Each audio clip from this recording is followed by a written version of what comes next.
Halo has finally made it to PC, and with it, gives players the ability to modify and change the controls to make the game easier and your options almost limitless. But what if instead of making the game more optimized, you wanted to take a step back? Back to an era of gaming where the most advanced way to move around was a simple D-pad. I recently received a USB NES controller, and with it I thought one simple thing. Can you beat Halo Reach with an NES controller? Now, before we begin, I need to establish some rules for the run. Number 1, once the run starts, I cannot change the controls. There wouldn't be much of a challenge if I constantly change the controls to fit the situation. It's not really a challenge at that point and just menu management. Number 2, since binding the menu button would waste a precious slot to the controller, I would allow myself to use escape in order to pause the game when needed. This wouldn't be a one and done run, and I knew I would need to take breaks. Number 3, finally no co-op to help me through certain sections of the game. If there's a roadblock, I'll have to find a way to overcome it, and I can't ask a friend to help me through it. And with that out of the way, let's talk about the controller. Simply plugging the controller in isn't enough to start the game. As you can see, there's only 4 buttons and a D-pad for me to work with, which means my options had to be carefully selected in order to play the game. After much testing and adjusting, I finally came up with an option that would seem to last me the entire game. Being inspired by one of my favorite shooters from my childhood, GoldenEye, I figured the only option for movement would be to move forward and back with up and down, left and right to turn my character accordingly. This would give me access to aiming in the direction I needed and let the auto-aim help me hit enemies. Going from there, shooting would obviously need to be an important control, so that would take up the B button. Jumping would also help with my movement and obstacles that I would come across, and that's going to take up the A button slot. Lastly, we have start and select. These would be the hardest options for me to choose. Ultimately, I decided that reloading, picking up new weapons, and entering and exiting vehicles would be too important to rid of, so that would take up start. And switching weapons in my inventory wouldn't be that important, since any enemy killed would drop a new one for me to use. I chose melee to take up the select spot. With the controls out of the way and established, it's time to finally get the run started. As the first cutscene rolled in, I quickly noticed I had no way to skip them, and to be honest, I don't play shooters to learn the intricate and unique ways of the same story that's presented over and over again. So I made an executive decision and allowed myself the ability to skip them with my keyboard. Since this has no direct impact on actual gameplay, I had no problem with this, and I don't really want to sit through every cutscene. Just give me my goddamn gun so I can shoot some Covenant. After being dropped off the space helicopter, I begin my journey to defeat the big bad aliens in the sky. I go through the basic motions of the intro, getting myself used to the controls, until my first encounter with the Covenant. It goes much better than I expected. I'm honestly surprised at how well the game feels at this point. The game's auto-aim helps lock onto enemies, and starting weapons have a wide enough spread and accuracy that it isn't really that big of a deal. I'm very hopeful for the rest of the run. Continuing forward, we engage more enemies and come across our first elites. They go down without much effort, and I decided to pick myself up one of their plasma guns and to give myself a different weapon, a chance of hoping it would drain their shields even faster. Using it, I quickly realized that I was much better off before, and as soon as combat is over, I search for my previous weapon and decide that this will probably be the best option for now. Note how I said probably. It will become apparent as soon as Mission 2 starts that we will be changing weapons a lot in this run. Another thing you may notice at this point is that my grenades are constantly switching back and forth. This is because the grenade option button is tied directly to the right D-pad button, and I could not for the life of me unbind it. So get comfortable, because this is something that's going to be going on the entire run. Walking forward a bit, we come across our first vehicle, and given the restriction, it drives very well. Also, since we have teammates that join us, we don't need to worry much about enemies. We come up to our next section of grunts and easily blow through them all and get to our next objective. Locating the missing squad, we encounter our greatest foe for this run, a gentle hill. Due to not being able to aim vertically, I had been letting the game recenter my aim automatically thanks to a feature in the options. It's a very convenient feature that would prevent the auto-aim from keeping my vertical axis permanent.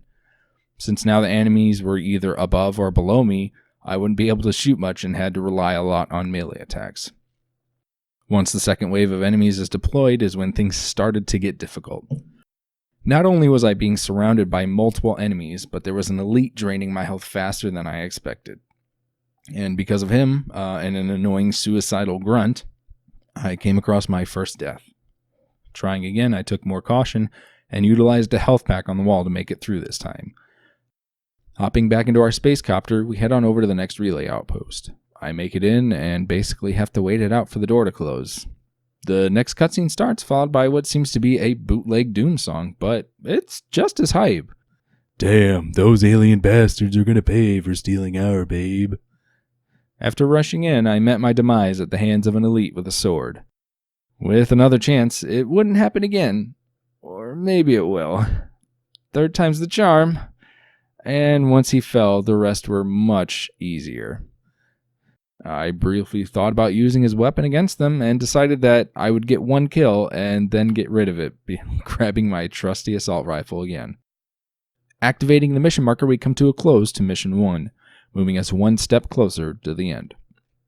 As we begin the next mission, my worst fear comes to fruition, not having the assault rifle. Not only do you begin with one of the worst guns possible for this run, but since you default the assault rifle as your secondary, this means that there's no possible way for me to access it at all. This will be a problem for the rest of the run. Not only is the fire rate of the DMR pretty bad compared to most other weapons, but the damage isn't as high as other slow-firing weapons. Slogging through the first wave, I immediately replaced the pellet gun with the first Elite's plasma rifle. Much, much better. After finishing the wave, I grabbed a concussion rifle hoping the splash damage would help with large groups. I was right and wrong. Not aiming vertically means that I was at the mercy of the auto-aim, and missing would be a serious issue. So I picked up an even worse option, the targeting radar. Not only can I not hit anything with it, but it needs to be held on a location for it to work. The Wraiths downhill were a major pain. Thankfully, Spartans have the ability to punch them out of commission. While waiting for my ride, I committed suicide and then hopped into my Spartan Hummer. After fumbling around on the objective, I finally realized I had to push a button to proceed. After pushing the second button and clearing out the enemies, we headed on to the next location where I encountered my worst nightmare. A button I had to look at. No matter how long or hard I held the button down, there was no way for me to activate the button traditionally. I had to be creative, so I tried to activate it from the other side of the wall, falling off the building. After numerous attempts, by some miracle, it becomes activated, and I'm able to move on. Making my way into the base, I encounter the most difficult enemy, hunters. Not just one either, two. These enemies not only require a lot of ammo, but precise shots too. After quickly running out of ammo, I let the rest of the group take care of them for me. The hard part being over, the rest of the base was no issue until we came to the last part of the mission, taking out a dropship with a rocket launcher. I died more here than any other part of the game. Not only could I not aim at the ship, but most of the enemies would be too close for me to use the rockets without taking myself out. With enemies gone, that still poses the issue of the ship itself. It's constantly raining energy blasts at me and moving just out of reticle for my rockets to lock on. Thanks to the efforts of the AI, the dropship finally explodes, ending the second mission. Mission 3 is a stealth level, and it caused me to worry. After assassinating the first elite, I said, stealth's for chumps, and I quickly learned that sniper rifle is not my best option for this run. After grabbing for anything I could get, plasma rifles are going to be my best friend for this whole run. So I ran around killing enemies, hopped in a forklift, and got sniped by my partner. Thanks. After doing it all again, I found a shotgun, my new best friend. Not only can this one-shot most enemies, I barely needed to aim. Not wanting to waste most of my ammo, I meleeed most of the grunts. After I found a plasma turret lying on the ground, I decided to use it. Seeing what was to come, I was glad I picked it up. Halo's version of a Rand Corps decided to ambush me, taking most of my bullets to dispatch of it. With them out of the way, I contemplated using the assault rifle again, but ultimately decided the shotgun would be best. After meeting up with the rest of the ground troops and dispatching of the ambush, I was dangerously low on ammo, so I traded with a soldier for a trusty assault rifle. It was time to assault the next base. After crossing the bridge, I went up to the tower and grabbed one of the many plasma cannons to use for myself. After wasting a whole turret on one enemy, I knew I would have to be more up close for this. After the first wave, I'm given the objective to defend Jun. I knew this was a bad sign as a dropship arrived with 2 hunters. Great. After emptying a whole turret and only killing one, I knew I was in it for a fight again. And then I was launched into the stratosphere. Whew, boy. I had to take a break to recover from that one. When I came back, I took a moment to explore for more ammo and found plenty of ammo for my best friend again. Taking the time to be more precise with my shots this time, I somehow was worse with accuracy, but taking advantage of the other plasma cannon left, I was able to make easy work of the 2 hunters.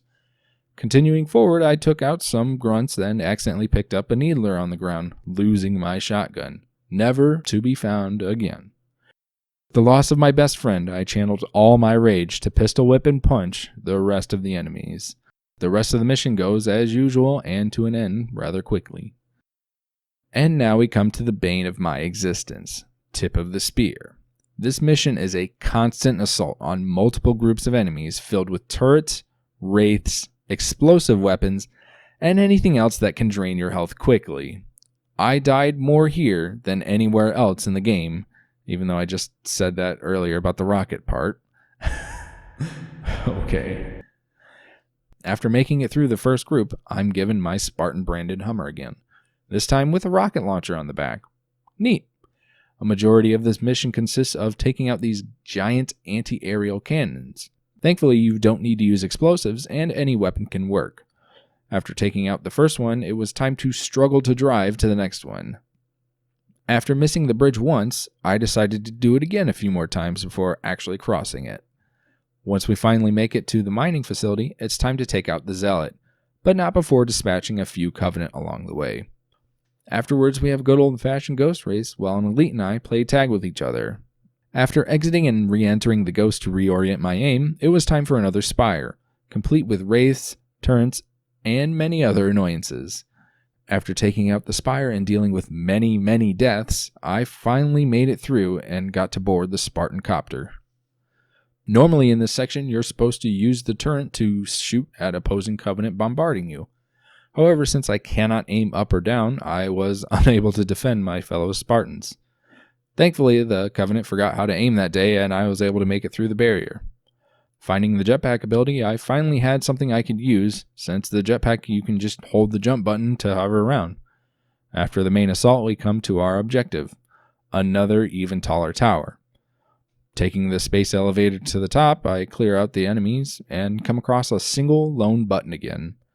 But this button wasn't like any of the others. For whatever reason, I could not activate this one. No matter how I approached this, I could not push the button that was right in front of me. I tried different angles, reloading, and jumping up and down. This was a roadblock I couldn't really overcome, and would have to temporarily end my run here. Thank you everybody for seeing this one through to the end. As you can no doubt tell by the title, this is not a singular part, and there will be more to come. I spent so much time trying to find a way past the shield button that I simply ran out of time for this session. Come back next time for a follow-up and to find out to see if we can complete the game. That's going to be it for today though, so make sure you subscribe for more content right here on this channel. Thank you.